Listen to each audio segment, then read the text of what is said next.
mahigit 30 taong gulang na si Pacman. Pagaling pa rin siya ng pagaling sa boxing. Hindi rin siya bumabagal at hindi humihina. At sa pag-ensayo nga niya muli sa Los Angeles, California, baliwala kay Pacman ang pagtakbo sa matatarik na daan mula sa Los Angeles, California, nakatutok si Chino Trinidad.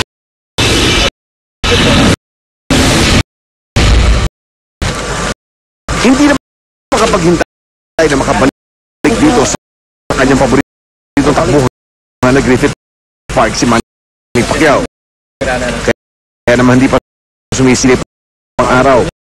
Dadat na ng GMA News na nagahanda na para sa kanyang unang takbo dito sa Los Angeles, ang pambansang kamao.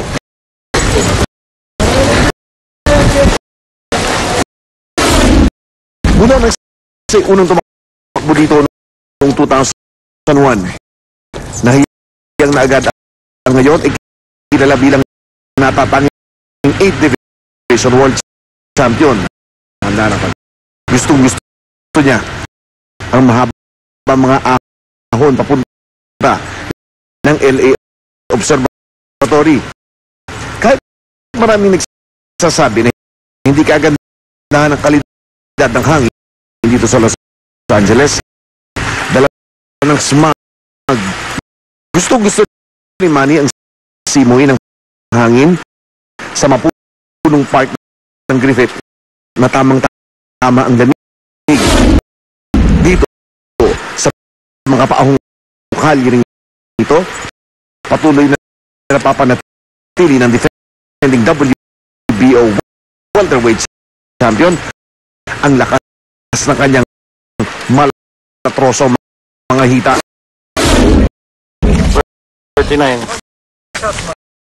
Hindi maiwasan na kahit na sino ang mamangha sa klase ng lakas ng katawan ng buksingerong magdiriwang na kanyang ika-33 arawan sa Disyembre. Sa edad na ito, karamihan ng mga buksingero ay unti-unti na kumukupas.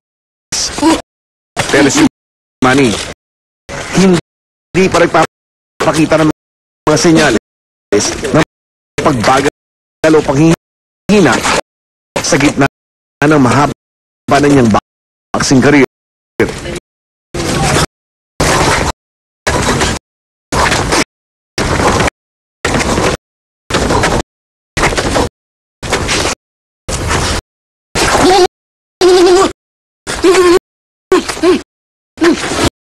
Maganda yung jogging natin dito ngayon at napakasaya natin at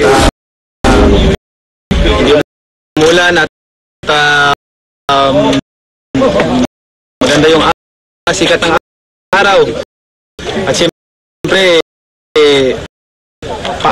paakyat na mahirap din yan, pero yun nga, masaya tayo dahil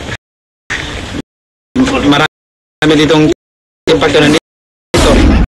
Isa siguro sa mga sikreto ng tinatawag na longevity ng career ng isang Manny Pacquiao ay ang pagiging masayahin nito sa paligid ng kanyang patuloy na lumalagong bilang ng mga kaibigan.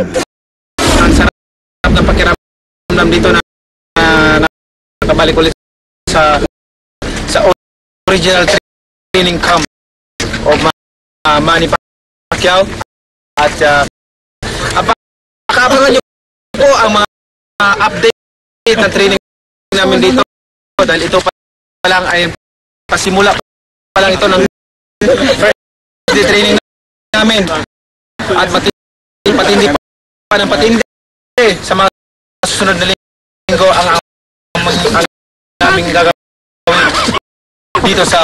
Hollywood, California. Kaya wag po kayo, tutok lang po palagi. 24 oras. At sa mga balita dito sa Jimmy Kapuso. Maraming salamat sa inyo lahat mga kabayan. Sa pagsuporta. Si Manny Pacquiao po mula dito sa Los Angeles, California, nakatutok 24 oras.